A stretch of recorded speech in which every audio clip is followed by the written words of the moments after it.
अस्सलाम वालेकुम नाज़रीन, आज का सच के साथ मैं हूं नदीम हुसैन। जजेस को धमकी अमेज़ खातूत का मामला जो है वो अब इस्लामाबाद हाई कोर्ट से लाहौर हाई कोर्ट और फिर सुप्रीम कोर्ट तक भी पहुंच गया है और चीफ जस्टिस समेत 4 जजेस को ये खतूत मिले हैं और इनमें जो वो पाउडर नमा चीज़ है वो मौजूद है और अब इसके बारे में जो है वो तहकीकात की जा रही हैं।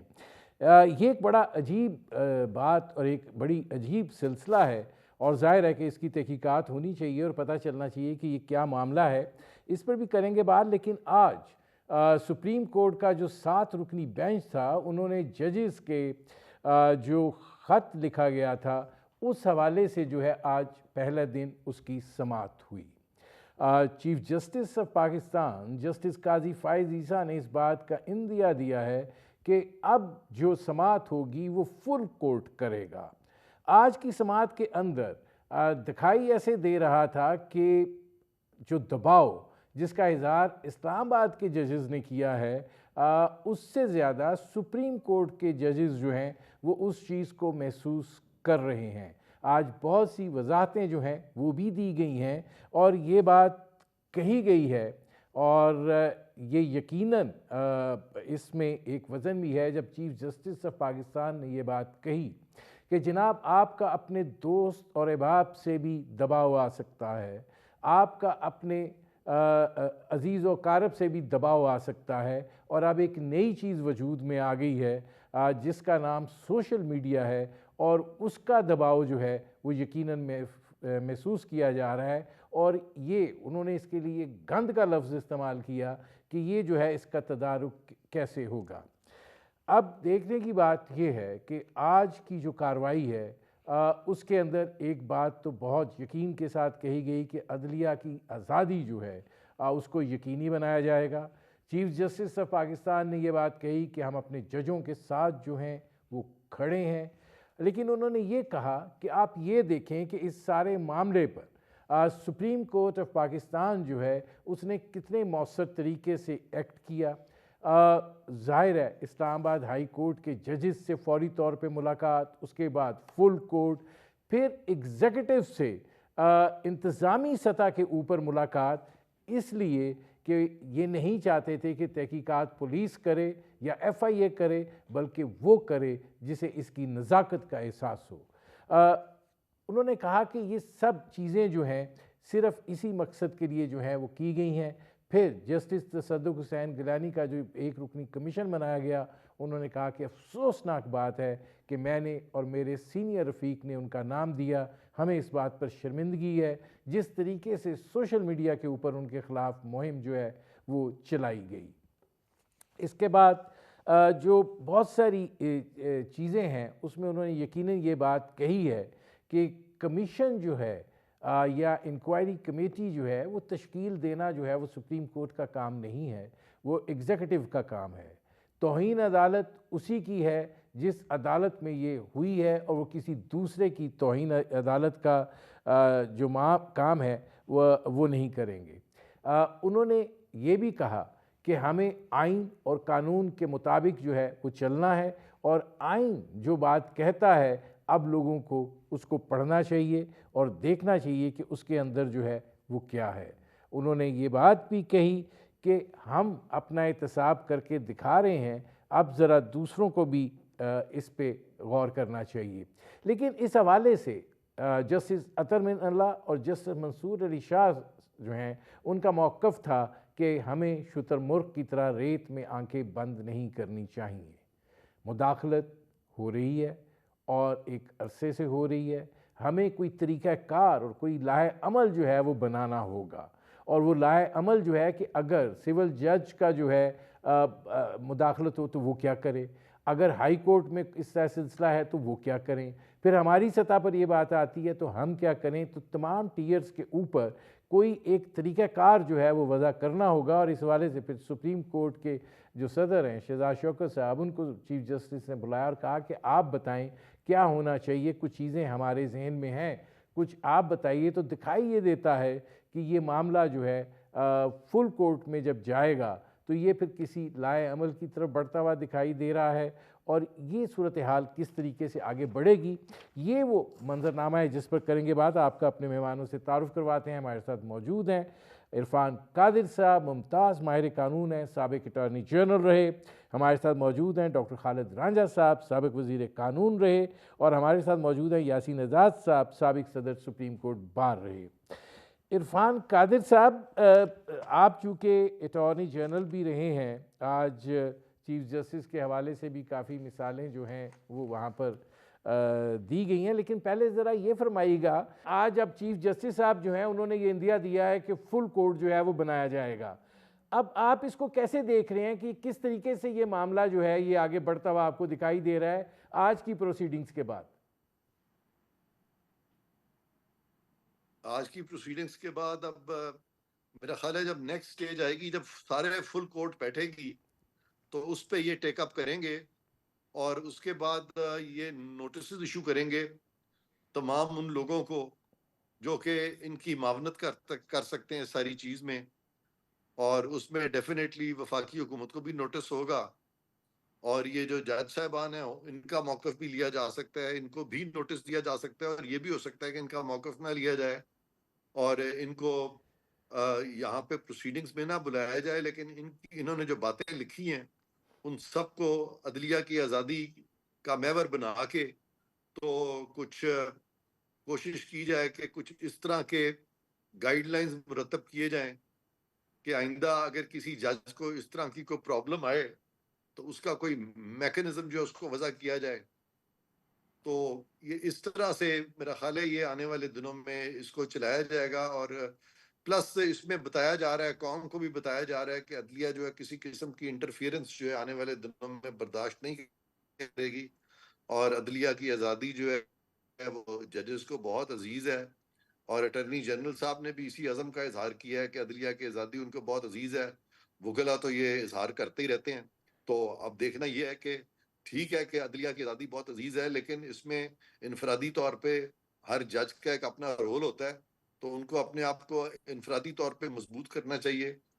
और जजेस के पास खासी पावर्स भी हैं कंटेम्प्ट की, और अगर कोई उनमें मुदाखलत करे तो वो कंटेम्प्ट की तरफ भी जा सकते हैं, कंटेम्प्ट पावर का भी इस्तेमाल कर सकते हैं। और इसी तरह से अगर कोई उन पे दबाव डाले तो वो उसके खिलाफ कानूनी कचाराजोई, कानूनी कार्रवाई भी कर सकते हैं। और उसके लिए भी लॉ इन्फोर्सिंग एजेंसीज हैं, उसके लिए पुलिस भी है और महकमे भी हैं, तो वहाँ भी जजेस जो है अपनी जो शिकायत है उसको दर्ज करा सकते हैं। तो ये एक तीसरी स्पीसीज है जिसमें कि गालिबन जुडिशरी की इंडिपेंडेंस को एक बड़े पैमाने में देखा जा रहा है। तो अगर बड़े पैमाने में देखा गया तो फिर उसमें उन चीफ जस्टिस का भी रोल आएगा जिन्होंने जुडिशरी की जो एक इंडिपेंडेंस है उसको पामाल किया था। और जुडिशरी की इंडिपेंडेंस उस वक्त भी पामाल होती है जब जुडिशरी अपना काम छोड़ के और वो दूसरे इदारों के अंदर घुस जाती है जहाँ पे कि वो ट्राइकोटमी को इम्पैक्ट करती है। तो जब भी ट्राइकोटमी इम्पैक्ट होती है तो दूसरे इदारे जो हैं फिर वो उसकी जवाबी कार्रवाई करते हैं, तो उससे भी जुडिशरी की जो एक गैर जानिबदारी है या जुडिशरी की जो इंडिपेंडेंस है वो मजरू होती है। तो ये सारी चीज़ें जो है आने वाले दिनों में लगता है कि इस तरफ ये मामले जाएंगे। अच्छा, इसमें अब मैं इरफान कादिर साहब आता हूँ। खालिद रांझा साहब, ये फरमाइएगा कि मामले इस तरफ जाएंगे तो सही, लेकिन ये बात जो कही गई है कि देखें ये अब अदालती मुदाखलत एक तरस की तो नहीं है, या दबाव एक तरस का तो नहीं है। आप पॉपुलिज्म से भी मुतासिर होते हैं, वो भी एक दबाव होता है। सोशल मीडिया अब एक ऐसा सूरत हाल पैदा कर देता है कि वो भी अपनी तरस का एक दबाव है, और वो दबाव आज दिखाई दिया जब चीफ जस्टिस साहब वजाहत दे रहे थे। इसी तरीके से आपके अजीज़ो अकारब का भी सिलसिला है। तो ये जो मामलात हैं, क्या इसको एक नैरो डाउन सिर्फ एक सूरत हाल में देखा जाना चाहिए कि इसको इस पूरे पैराए में देखा जाना चाहिए? मैं समझता हूँ कि जहाँ तक ये मसला है सिर्फ अदलिया का नहीं, ये पूरी कौम को अफेक्ट करता है और हमेशा करता है। आपको शायद भूल गया है कि अदलिया ने आज खुद प्लेकार्ड्स बनाए थे, 17 से भी याद पड़ता है, जिसके ऊपर कोड ऑफ कॉन्डक्ट लिखा गया था उन 17 तत्वों के ऊपर, और फिर वो 17 के 17 कतबे जो है वो हाई कोर्ट की अंदरूनी दीवारों पे टांके गए थे। इस बात को हुए अब 5-7 साल हो गए और शायद वो सीधा हो गया अब कतबे। लेकिन ये तो बात अक्कासी करती है कि अदलिया इस पे वरिड है और कोई ना कोई रास्ता निकालते हैं। मैं आज पूछ रहा हूँ कि क्या बना उन तत्वों का जो बड़ी अच्छी लिखाई में, अच्छे टाइप में वो बनेंगे और फिर अदालत के अंदर, जैसे स्कूलों में नहीं दीवार के ऊपर लिखा जाता या अल्लामा इकबाल की पोएट्री लिखी जाती है, इस तरीके से ये। और ये दूसरा मैं पूछूंगा कि वो जो लिखा वहाँ पे उस पर अमल कहाँ तक हुआ है। फॉर एग्जाम्पल एक था उसमें इंडिकेशन के जी जज साहबान किसी शादी में शरीक नहीं होंगे, किसी गम के मसले में शरीक नहीं होंगे। ये गमी खुशी में ये शरीक होना जो है ये हमारी हिस्सा है मुआशरे का। लेकिन आपने एकदम सारे इकट्ठे बैठ के जज साहबान ने कहा कि ये हम नहीं करेंगे। तो इशू हमारा ये नहीं है क्या होने वाला है, हमारा इशू ये है क्या are we able to implement what we say. मेरा ज़ाती ख्याल है वहाँ जब कैद बैठते थे तो कहते हम लोग क्या पाकिस्तानी नहीं है, हमारे जीजो कारब नहीं है, हमारे बच्चे नहीं हैं, हम भी नौकरी कर रहे हैं। तो जब हमने इसको तोड़ना होता है तो ये बैच कर देते हैं और जब उसको उछालना होता है तो हमारे पास और होती है। तो मैं बड़े अदब से कहूँगा कि जब तक हम इन व्यूज़ को एक्सेप्ट नहीं करते, अंदर एब्जॉर्ब नहीं करते, इम्प्लीमेंट नहीं करते, हम ये गुफ्तगू करते रहेंगे। अच्छा यासीन आज़ाद साहब, ये फरमाइएगा कि इससे पहले आगे बढ़ें, आज उन्होंने, आप भी सुप्रीम कोर्ट बार के सदर रहे हैं, उन्होंने सुप्रीम कोर्ट बार के सदर को बुलाया और कहा कि किस तरीके से क्या लाए अमल जो है वो हो सकता है, हमें तजावीज़ दें। इस तनाजुर में आप क्या समझते हैं कि क्या होना चाहिए, क्योंकि इरफान कादिर साहब बहुत सारी चीज़ों में क्लियर हैं और वो मैं उनसे पूछता हूँ अभी। देखें, जहाँ तक इंटरफेरेंस का ताल्लुक है, मैंने तो माजी में भी देखा है कि इंटरफेरेंस रही। और मरहूम नसीम हसन शाह साहब की किताब पढ़ लें या उनका इंटरव्यू देख लें जिसमें उन्होंने कहा कि फ़लाँ केस में हमसे गलती हुई, ज़्यादती हुई, हमें भी अपनी जान प्यारी है और फ़लाँ केस में हमने मेरिट्स पे जजमेंट नहीं दिया। चलते चलते शौकत सिद्दीकी साहब का मामला आया और शौकत सिद्दीकी साहब ने वाज़ेह अल्फाज में कहा और नाम दे के कहा कि फ़लाँ इदारे का हेड जो है उसने मुझे इस बात पे मजबूर किया कि फ़लाँ नवाज शरीफ साहब को और मरहूम नवाज को सज़ा दें। अरसा दराज तक वो पिटिशन सुप्रीम कोर्ट में पड़ी रही, यहाँ तक कि वो 62 ईयर्स की एज पे पहुँच के रिटायर हो गए। लेकिन आपने देखा होगा कि ऑनरेबल सुप्रीम कोर्ट ने सबका ISI के सरबराह को नोटिस किया कोर्ट में अपेयर होने के लिए, लेकिन वो अपेयर नहीं हुए, बल्कि उन्होंने जवाब बनाकर भेज दिया। और जवाब बनाने के बाद ऑनरेबल सुप्रीम कोर्ट ने जो फैसला दिया उसमें यह है कि उनके जो बरतरफी थी उसको इलीगल डिक्लेयर किया। अब रह गया मामला 6 जज साहिबान के खतूत का। ये एक हसास मामला है और ये बात दुरुस्त है कि जुडिशरी की इंडिपेंडेंस के लिए जितनी कुर्बानी वकला बरादरी ने दी है शायद ही किसी ने दी हो। हमने हमेशा कोशिश की कि हमारी अदलिया आज़ाद हो और इंडिपेंडेंट होकर काम करे, किसी किस्म का कोई प्रेशर ना एक्सेप्ट करे।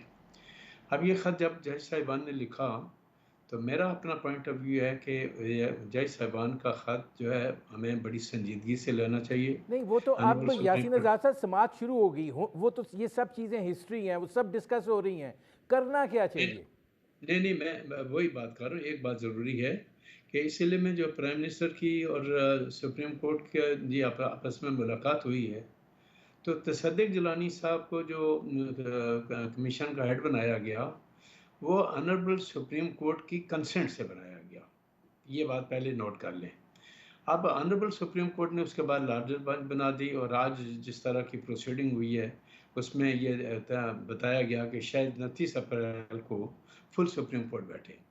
लेकिन सवाल ये पैदा होता है कि जो सीरियस टाइप के एलिगेशन लगाए हैं 6 जज साहिबान ने, उसको साबित करने के लिए आपको किसी न किसी फोरम पे जाना पड़ेगा कि वो जो इल्ज़ामात उन्होंने लगाए हैं उनको कैसे प्रूव किया जाए, कैसे मामला को आगे लेके चला जाए। क्या फुल कोर्ट बैठने के बाद जिस तरह इरफान कादर साहब ने कहा कि आप तरीक़ाकार कोई तय कर लें। तरीक़ाकार तो हमारे जो सब्ज़ हलाली बुक है जिसको 1973 का मुआइन कहते हैं, उसके अंदर दिया गया है। हर इदारे की अपनी आइनी हदूद का तयन कर दिया गया, और अगर इदारे अपनी आइनी हदूद के अंदर रह के काम करें तो जो सिलसिला सामने आया वो शायद नहीं आता। लेकिन सवाल ये पैदा होता है कि अगर इदारे अपनी हदूद के अंदर रहकर काम नहीं कर रहे और आइन की खिलाफ वर्जी कर रहे हैं, तो उसका तरीक़ाकार क्या क्या होगा? होगा? मुझे एक और ब्रेक फिर लेना पड़ रहा है। नाज़रीन, हमारी गुफ्तगू जारी है, वक्त हुआ एक मुख्तसर से कमर्शियल ब्रेक का, मिलते हैं इस वक्फे के बाद। अब इरफान कादिर साहब ये फरमाइएगा कि आइन को रेफ़र किया चीफ जस्टिस ऑफ पाकिस्तान ने, हर चीज़ जो है उसमें दर्ज है, उन्होंने अपनी हदूद और क़यूद का भी उस हवाले से ज़िक्र किया है। अब ये इख्तियार है, एक तो चीफ जस्टिस साहब कह रहे हैं कि किसी के तौहीन अदालत का इख्तियार मैं इस्तेमाल नहीं कर सकता, मतलब लाहौर इस हाई कोर्ट जो है वो सज़ा भी दे सकती है, तयन भी कर सकती है, बुला भी सकती है। क्या आपको लगता है कि ये कानूनी मामला है कि ये 6 जज जो थे वो इतने ही बेबस हो गए कि वो उनको ये ख़त लिखना पड़ गया? जी बिल्कुल। आज की जो प्रोसीडिंग्स जो थोड़ी सी मुझे मौका मिला देखने का, तो उसमें तो यही लग रहा था कि जैसे सुप्रीम कोर्ट के ये 7 जजेस जो हैं ये इसी तरफ गौर कर रहे हैं कि वाकई जजेस पर दबाव है, और इस दबाव का क्या तदारक किस तरह से किया जाए, इस दबाव को ख़त्म किस तरह से किया जाए। तो वो इस चीज़ में नहीं जा रहे थे कि ये जो एलिगेशंस हैं आया इनको प्रूव करना है कि नहीं करना। मैं यासीन आज़ाद साहब से मुत्तफिक हूँ कि ये जो एलिगेशंस लगी हैं जहाँ से सारा मामला शुरू हुआ है, इनको तो स्पेसिफिकली आपको डील करना पड़ेगा, आप इसको पसे पुश्त नहीं डाल सकते। लेकिन आज का जितनी भी प्रोसीडिंग्स हुई हैं उसमें ज़्यादातर कोशिश यही थी कि कौम को ये बावर कराया जाए कि सुप्रीम कोर्ट इंडिपेंडेंटली काम करना चाहती है, और हुकूमत ने भी यही कोशिश की कि वो भी कौम को बावर कराने चल पड़ी कि जी हम भी इस अदलिया की आज़ादी के साथ हैं। और हालांकि ये जो कमीशन कायम हुआ था, one man commission justice Tassaduq Jillani का, ये प्रोरोगेटिव जो है ये हुकूमत पाकिस्तान का है, ये इनिशिएटिव उनको ओन भी करना चाहिए था और उनको इसकी रिस्पॉन्सिबिलिटी भी लेनी चाहिए थी। बल्कि उनको ये कहना चाहिए था कि ये स्टेप हमने ऑन आवर ओन किया, लेकिन वो भी कुछ अपोलोजेटिक थे, वो कह रहे थे कि नहीं ये तो हमने, चूंकि सुप्रीम कोर्ट के जजेस ने हमसे कहा तो हमने फिर इस तरफ हम चल पड़े, हमें अदलिया की आज़ादी बहुत अजीज है।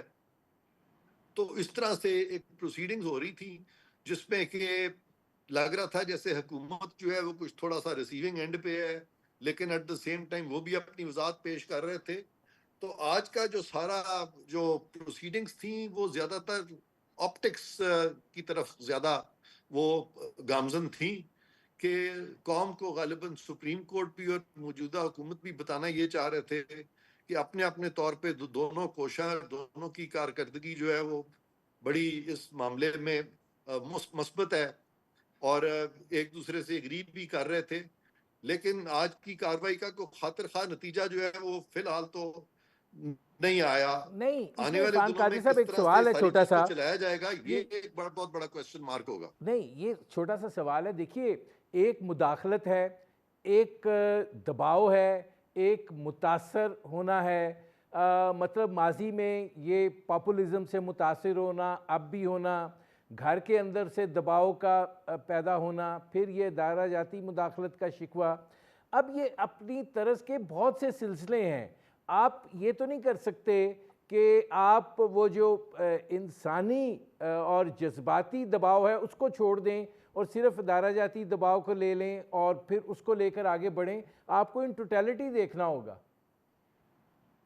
आप बिल्कुल सही कह रहे हैं, मैं आपसे बिल्कुल मुत्तफिक हूँ, क्योंकि आज की जो प्रोसीडिंग्स हैं वो ज्यादा पॉपुलिज्म की तरफ जाती हुई नजर आई हैं। क्योंकि अगर आप देखें तो जस्टिस सदक जिलानी जो है उन्होंने तो शुरू में ये सारी चीज को माना था और वो इसके चेयरमैन बनने पे तैयार हो गए थे, और terms and conditions, terms of reference वगैरह सब उनके सामने थी, ये चिट्ठी भी जज साहिबान की उनके सामने थी। लेकिन जब प्रेशर पड़ा, जब शोर मचा, तो उन्होंने खुद ही रिक्यूज किया, और रिक्यूज जब किया तो उसमें बहुत सी वजूहात जो है उन्होंने नहीं दे दी। और लेकिन इस सारी चीज में अगर आप देखें तो चीफ जस्टिस ऑफ पाकिस्तान जो है उन्होंने भी इस बात को माना कि हमारा माशरे में इस तरह का क्रिटिसिज्म होता है, तो वो मुश्किल हो जाता है किसी के लिए कि इस तरह का टास्क टेकअप करे।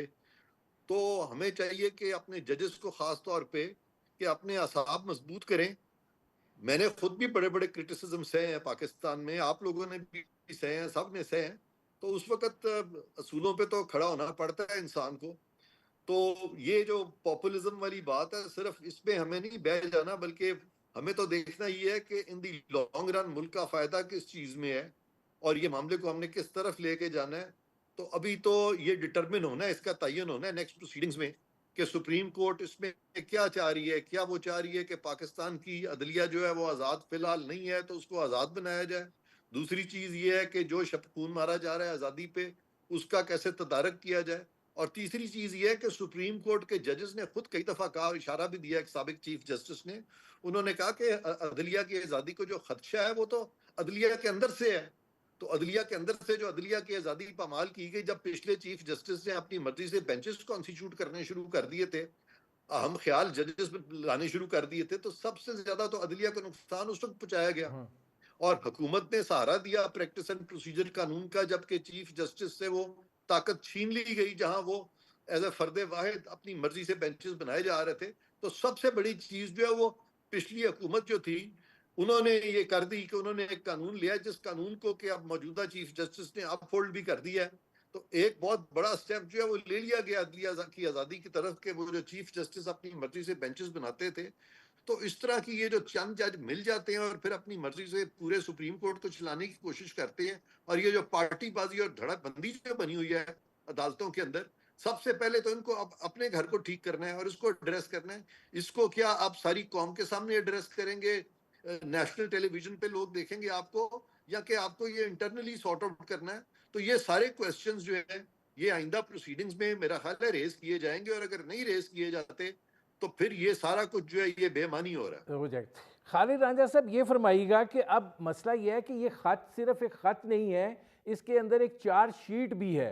जाहिर है कि उसके दीगर नकात को तो देखा गया, लेकिन वो जो चार्ज शीट है जिसके अंदर इल्ज़ामात लगाए गए हैं अगवा के भी, तशद्दुद के भी और इस नौइयत के, तो ये तो एक तरह की क्रिमिनल प्रोसीडिंग्स में नहीं जाएगा, क्या होगा?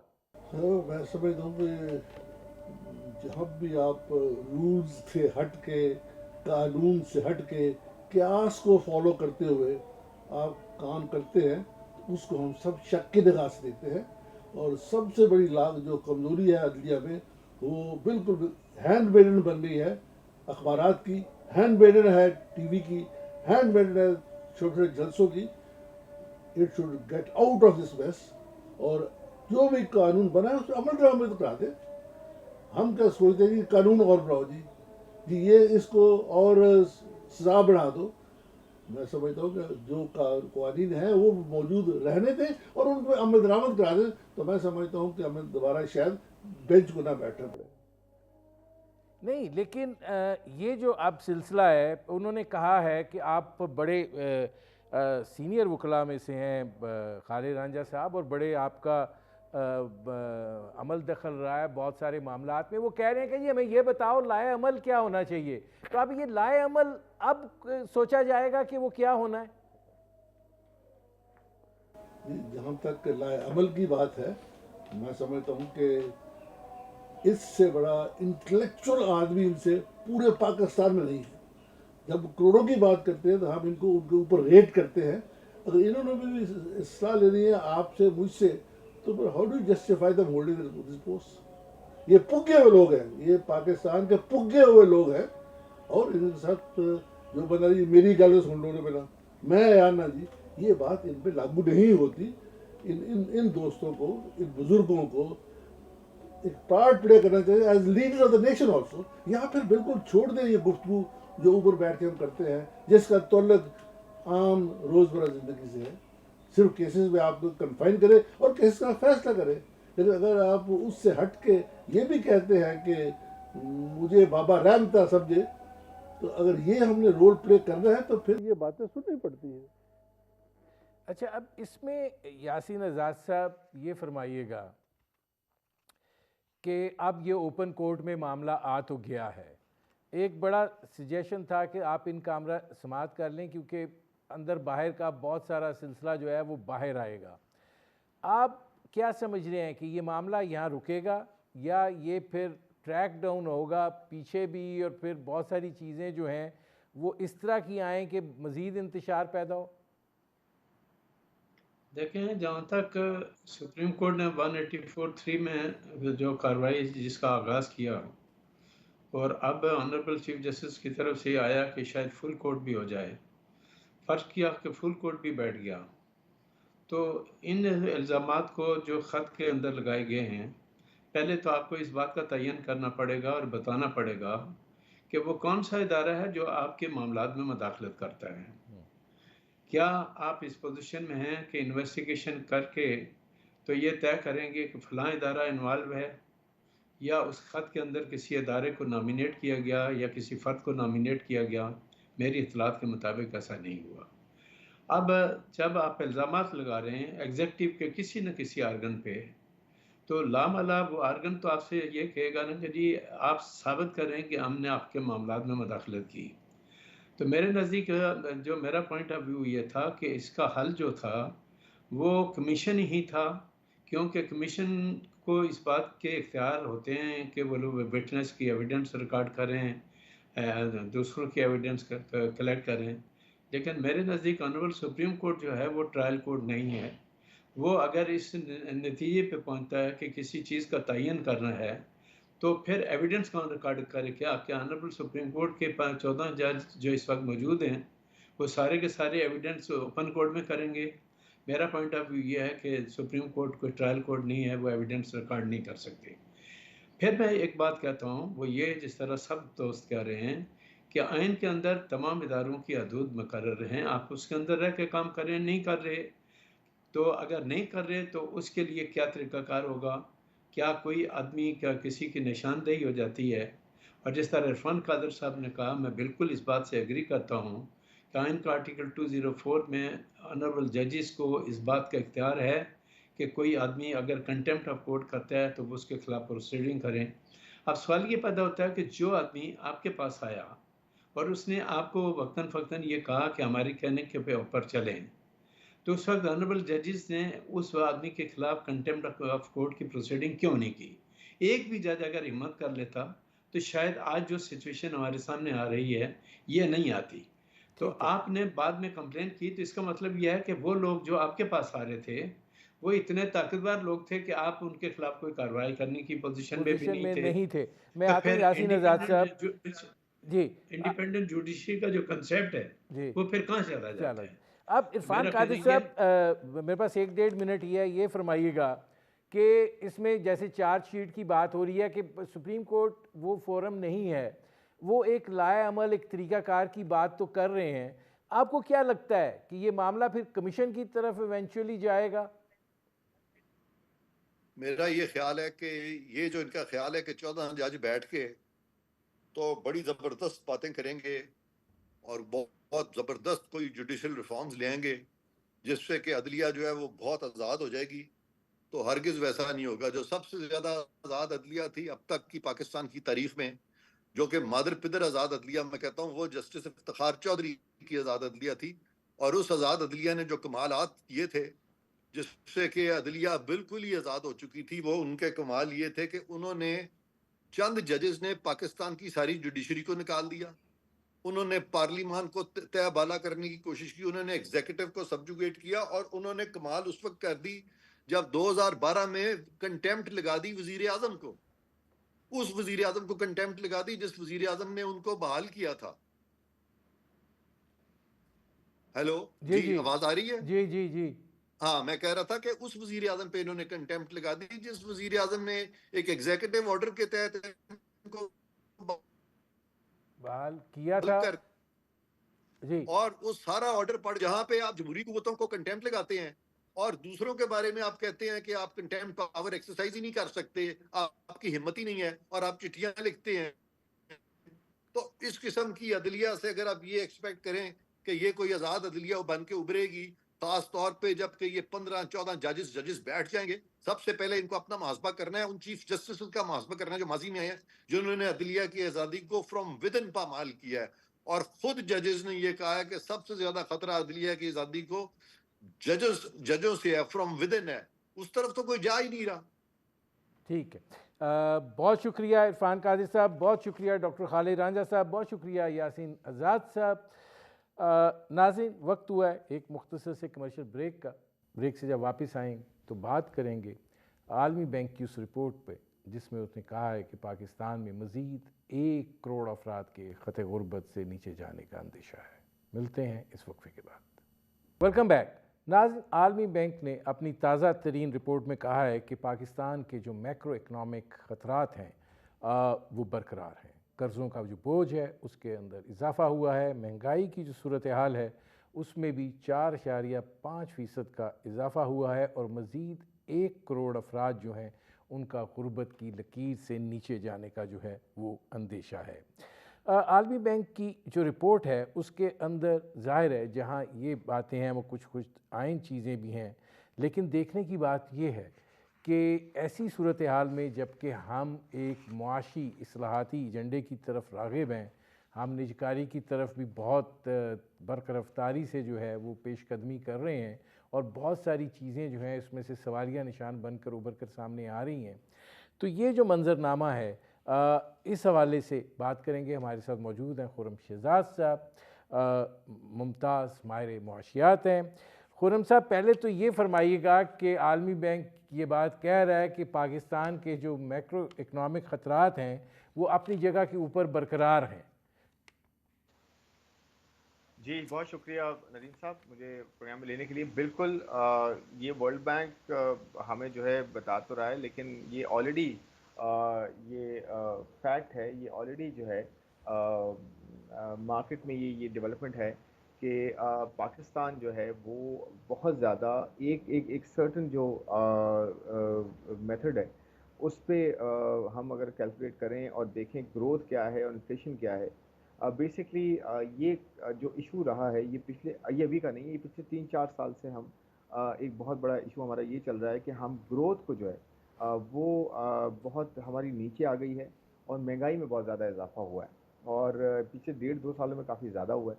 और अगर आप ये देखें कि वर्ल्ड बैंक जो पॉइंट आउट कर रहा है जिस चीज़ को, उसे हम पहले से अगर जो है रियलाइज़ करके उस पर स्टेप्स लेना शुरू कर देते तो शायद इतना बड़ा इशू ना होता और पॉवर्टी में लोग इतने ज़्यादा नहीं जाते। क्योंकि एक तरफ अगर जो है ग्रोथ कम है और दूसरी तरफ जो है वो इन्फ्लेशन में इजाफा हो रहा है, तो इसका मतलब ये है कि एक आम आदमी की जो आमदनी है उसकी ग्रोथ में बहुत कमी आ गई है, 1-2%, 3% भी नहीं बढ़ रही।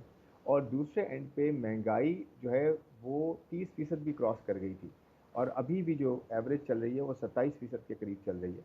तो इसका मतलब ये है कि 27% से खर्चों में इजाफा हो रहा है और 1.5-2% से ग्रोथ में इजाफा हो रहा है, यानी कि नेट मेरा जो है वो खर्चों में 25% तक इजाफा हो रहा है हर साल। तो ये इनफैक्ट हर महीने की अगर बात करें तो 1-1.5% का इजाफा हो रहा है खर्चों में। तो ये इस डेफिनेटली अगर ये चीज़ चलती रहेगी, ये बड़ी ख़तरनाक जो है वो सिचुएशन होती है जहाँ पे आपकी ग्रोथ जो है बहुत कम हो जाए और महंगाई बहुत ज़्यादा बढ़ जाए। तो गुर्बत में लोग बहुत तेज़ी से जाते हैं और आपके जो पड़ोसी ममालिक हैं इन्होंने लोगों को गुर्बत से निकाला है और हमने भी इनिशियली काफ़ी सालों से गुर्बत से लोगों को निकाला, बट अब रिसेंटली जो है लोग गुर्बत की लकीर के नीचे गए इसी वजह से कि महंगाई में बहुत ज़्यादा इजाफा हुआ है और ग्रोथ ना होने के बराबर है। तो ये बहुत ख़तरनाक जो है वो ये कह लें कि इस चुंगल से निकलना है हमने, क्योंकि अब स्टेबलाइजेशन इसमें ज़रूरी है। खुर्रम शहजाद साहब, गुजारिश ये है कि पाकिस्तान 25-26 करोड़ लोगों का मुल्क है और उसमें से अब जाहिर है कि आलमी बैंक कह रहा है कि 1 करोड़ मज़ीद अफराद के गुर्बत से नीचे जाने का अंदेशा है। मुझे याद है हफीज़ पाशा साहब कई दफ़ा इस प्रोग्राम में आए और उन्होंने कहा था कि 1.5 करोड़। तो अगर एक मुल्क के जिसकी आबादी ही 25 करोड़ के लगभग है, उसके 9 करोड़ अफराद जो हैं वो गुर्बत की सतह से नीचे चले जाएं, कितना अहमदनाक ये मंजरनामा है और कितनी ख़तरनाक ये सूरत हाल है।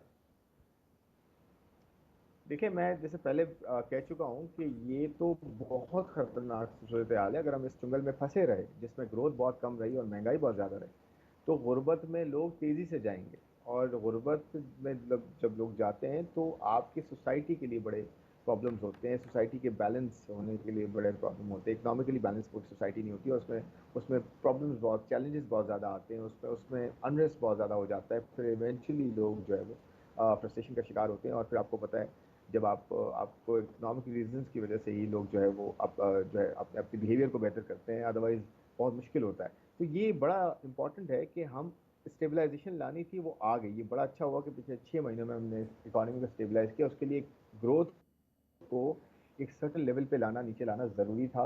लेकिन महंगाई को भी कंट्रोल करना ज़रूरी था। महंगाई में बहुत ज़्यादा इजाफा हुआ, उसमें बहुत सारी रीजन है।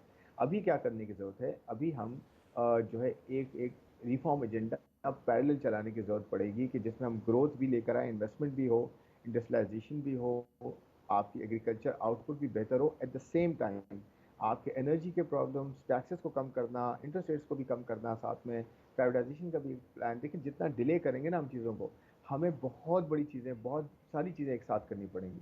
और जितना हम जल्दी करेंगे तो हो सकता है हमें स्टेप बाय स्टेप करने का मौका मिले। तो अभी हमें जो है कुछ भी करके इन्फ्लेशन है, जिसमें सप्लाई की मैनेजमेंट बेहतर करनी है, फूड सप्लाईज की। आपके एक्सटर्नल अकाउंट को जो है स्टेबलाइज करके रखना है, आपके डॉलर को स्टेबलाइज रखना है, और डॉलर के लिए लिक्विडिटी क्रिएट करनी है। इन्वेस्टमेंट को फरोग, कि लोगों में इन्वेस्टमेंट हो, एजुकेशन में हो, हेल्थ में हो, फूड में हो, ट्रांसपोर्ट में हो, हर चीज़ में बहुत इन्वेस्टमेंट की ज़रूरत है। तो इसलिए मुझे लगता है कि हमें बजट की कटौती बहुत ज़्यादा करनी पड़ेगी, ताकि जो है महंगाई में कमी हो, खर्चों को कम करना पड़ेगा, टैक्सेस को सही जगह लगाना पड़ेगा, आम आदमी से और बिजनेसेस से टैक्स को कम करना पड़ेगा, बहुत सिग्निफिकेंटली कम करना पड़ेगा। या आईएमएफ के साथ आपको निगोशिएट करना पड़ेगा। बहुत हार्ड निगोशिएशंस होंगी, अगर हम करना चाहें तो हमें करनी पड़ेंगी, क्योंकि अगर हम ये नहीं करेंगे तो महंगाई में इजाफा हो जाएगा, या कमी बहुत कम नहीं होगी, या फिर बहुत ज़्यादा लोग पॉवर्टी में चले जाएंगे, जो कि बहुत मुश्किल हो जाएगा बाद में उनको निकालना। खुर्रम शहजाद साहब, इसकी एक पहलू और भी है कि अब ये भी है कि जो जुलाई से माली साल शुरू हो रहा है, हमें 24 अरब डॉलर फिर चाहिए होंगे। अब इस वक्त हमारी जो सिक्योरिटी की सूरत हाल है, जो हमारे मुल्क के अंदर लॉ एंड ऑर्डर की सिचुएशन है, जिस तरह का मुआशी दबाव से एक ज़हनी हैजान की कैफियत है पूरे एक माशरती ढांचे के ऊपर, उसमें से आपको कैसे लगता है कि जो आईएमएफ की शराइत हैं, टैक्सेशन आप कह रहे हैं कम करें, आपने अपनी ग्रोथ जो है वो शो करनी है, आपने इंटरेस्ट रेट कम करना है, ये तो सारा कुछ इन कॉन्ट्रडिक्शन है विद आईएमएफ। जी बिल्कुल है, लेकिन देखें, आपको आईएमएफ के साथ निगोशिएट करना पड़ेगा ना। मैंने निगोशिएट का वर्ड इसलिए यूज़ किया, मैंने ये नहीं कहा कि आप बस जाएं, आईएमएफ आपसे कहेगा ये एक पूरा मेरा पूरा एजेंडा है, इसको आप फॉलो कर लें। तो आप खामोशी से फॉलो कर लेंगे तो वो तो हो जाएगा। आपने अगर कीमतें दोबारा बढ़ा देनी है, आपने टैरिफ्स बढ़ा देने हैं, आपने जो है वो बिजली की कीमतें, गैस की कीमतें, पेट्रोल की कीमतें, और रुपये को आपने मजीद छोड़ देना है, इंटरेस्ट रेट्स को अगर आप मजीद बढ़ा देते, तो ये तो आसान काम है ना। देखिए, मुश्किल काम क्या है? मुश्किल काम आईएमएफ आपकी बात कब मानेगा? जब आप ये कहेंगे कि मैं अपने खर्चों को, गवर्नमेंट ऑफ पाकिस्तान, जो भी रूलिंग पार्टी होगी, जो भी कोलिशन है, ये कहेगी कि हम 600 अरब रुपया फेडरल गवर्नमेंट पे खर्च करते हैं, खाली सिर्फ उसको रन करने के लिए, हम उसको आज जो है काट के आधा करते हैं, 2 साल में हम उसको 100 अरब पे ले आएंगे, अपनी गवर्नमेंट का साइज कम करते हैं, प्रोविंसेस को ज़्यादा जो है मौका देते हैं, उनको मौका देते हैं कि वो अपने टैक्सेस खुद इकट्ठे करें, खुद अपने जो है वो अफेयर्स को वो डील करें, फाइनेंशियल अफेयर्स हो, एडमिनिस्ट्रेटिव अफेयर्स हो, खुद डील करें। और फिर प्रोविंसेस से ये करें कि प्रोविंसेस लोकलाइज करें चीज़ों को, डिवोल्यूशन जो है वो जाए, सिटी और जो है वो जोन लेवल पे जाए और शहरों में जाए, ताकि जो है वो आम आदमी को जो सर्विस डिलीवरी है वो उसके घर पे मिले, और वो काउंसलर के थ्रू मिले, ना कि एक ब्यूरोक्रेट जो बैठा हुआ हो फेडरल में उसके थ्रू मिले, बल्कि उसको जो है डिवोल्यूशन ऑफ पावर होनी चाहिए, और सारी की सारी जो है वो चीज़ें इसके थ्रू होनी चाहिए, जिसके अंदर डेट यानी कि कर्जा, डिफेंस और आपकी एनर्जी, ये सारी प्रोविंशलाइज होनी चाहिए, फिर लोकलाइज होनी चाहिए, ताकि पूरी लोकल इकोनॉमी फ्लरिश करें। नदीम साहब, पूरी दुनिया में ज़्यादातर जो कामयाब ममालिक हैं, डेमोक्रेटिक ममालिक की बात कर रहा हूँ, उनकी बॉटम अप जो है वो तरीका, बॉटम अप अप्रोच होती है, कि उनकी जो एक घर से शुरू होती है इकोनॉमी, गली मोहल्लों से शुरू होती है, शहरों तक जाती है, फिर प्रोविंसेस तक जाती है, स्टेट लेवल पे जाती है, फिर आपकी फेडरेशन तक जाती है। तो बॉटम अप अप्रोच जो होती है ना, उससे फेडरेशन मजबूत होती है, ना कि टॉप डाउन अप्रोच हो कि पहले फेडरेशन डिसाइड करे फिर सब कुछ हो। तो मेरे ख्याल में फेडरेशन को ये डिसेंट्रलाइज करना पड़ेगा कि सूबों को और लोकल लेवल पे सब चीज़ें जाएं, चाहे वो टैक्सेस हो, चाहे फाइनेंशियल एडमिनिस्ट्रेशन और जनरल एडमिनिस्ट्रेशन हो, या प्रोविजन ऑफ बेसिक सर्विसेज हो, चाहे उसमें हेल्थ हो, एजुकेशन हो, कुछ भी हो। ये बड़ा इंपॉर्टेंट है। तो आप ये प्लान देंगे ना जब आईएमएफ को कि जी मैं अपने खर्चे कम कर रहा हूँ, सारा सूबों को और लोकल लेवल पे लेके जा रहा हूँ, और अपने कर्जों को कम कर रहा हूँ, उसको मैं मैनेज कर रहा हूँ, उसको मैं रीप्रोफाइल कर रहा हूँ, लोकल डेट को भी आप मेरे साथ बैठ के बाहर के डेट को रीप्रोफाइल करें, मैं एनर्जी सेक्टर को ठीक कर रहा हूँ। एनर्जी सेक्टर में सिंगल बायर मार्केट है इस वक्त, गवर्नमेंट ही बाय करती है, गवर्नमेंट ही सेल करती है, गवर्नमेंट ही बनाती है, तो क्यों हम जो है प्राइवेट सेक्टर को इन्वाइट नहीं करते? नहीं, मल्टी इसमें बायर मार्केट खुर्रम नहीं होता। चूंकि मेरे पास 1-1.5 मिनट ही रह गया, देखिए गुजारिश ये है फिर जो है पेंशन के रिफॉर्म्स हैं, फिर जी। स्टेट और एंटिटीज के रिफॉर्म्स हैं। आप 1 खरब रुपया जो है स्टेट और एंटिटीज को देते हैं हर साल, 1 खरब रुपया आप झोंक रहे हैं एनर्जी में, हाँ। इसको रोके ना, इसका प्लान देना, ये सब कुछ होगा तो आईएमएफ कहेगा। आईएमएफ ये थोड़ी कहता है कि जी आप बस एक आम आदमी पे टैक्स लगा दें और बिजली की कीमतें बढ़ा दें। वो कहेगा आप टैरिफ्स को मार्केट पे लेकर आएं, लेकिन पीछे सप्लाई को तो एफिशिएंट करें, वो तो आपका काम है। अपनी कॉस्ट को बेहतर करें, वो आपका काम है। तो फिस्कल नहीं, मैनेजमेंट अब अभी तो सबसे important खुर्रम है। शहजाद साहब समझ ही नहीं आती, 23 यूनिट का बिजली का बिल आता है, 1400 रुपये बिजली की कास्ट है और 6000 रुपया उस पर फ्यूल एडजस्टमेंट चार्जेस हैं। ये तो मेरा मतलब है कि आप बिजली के बिल देखें तो ये तो स्ट्रेट फॉरवर्ड डकैतियाँ हैं जो पड़ रही हैं। तो मैं आपसे ये तो कह रहा हूँ, देखें आम आदमी पे टैक्स लगा देना, आम आदमी देखें इस वक्त जो इनडायरेक्ट टैक्स है ना, इसका 60-70% आपको पता है कहाँ से आ रहा है? या तो वो बिजली की कीमतों से आता है, या वो जो है आपकी गैस की कीमतों से आता है, या फिर वो आपकी बेवरेजेस से आता है जो एक आम आदमी ये कोल्ड ड्रिंक्स वगैरह पीते हैं, और या फिर वो जो है ना इनडायरेक्ट आपकी इसकी नॉन टैक्स रेवेन्यू की फॉर्म में आता है, आपको जो पेट्रोलियम लेवी वगैरह है, इस तरह की फॉर्म में आपको जो है नॉन टैक्स मिलता है। तो ये तो आप आम आदमी से एक्सट्रैक्ट कर रहे हैं ना। या फिर आप जो कॉर्पोरेट्स पे आपने सुपर टैक्सेस लगाए हुए हैं 29%, एक तो वैसे ही ज़्यादा टैक्स होता है कॉर्पोरेट टैक्स, सुपर टैक्स आपने 10% एक्स्ट्रा लगाया हुआ है, बैंकों के ऊपर आपने बहुत ज़्यादा टैक्स लगाया हुआ है, इंश्योरेंस पे, एक्सप्लोरेशन एंड प्रोडक्शन कंपनीज पे, ऑयल एक्सप्लोरेशन कंपनी पे बहुत ज़्यादा टैक्सेस है, 70% तक टैक्स जाता है, डबल टैक्सेशन है। डिविडेंड पे भी टैक्स होता है, प्रॉफिट पे भी टैक्स होता है। फिर आप जो है इंडिविजुअल है उस पर अलग टैक्स है, इंडिविजुअल पे सैलरी क्लास पे देखें कितना टैक्स है।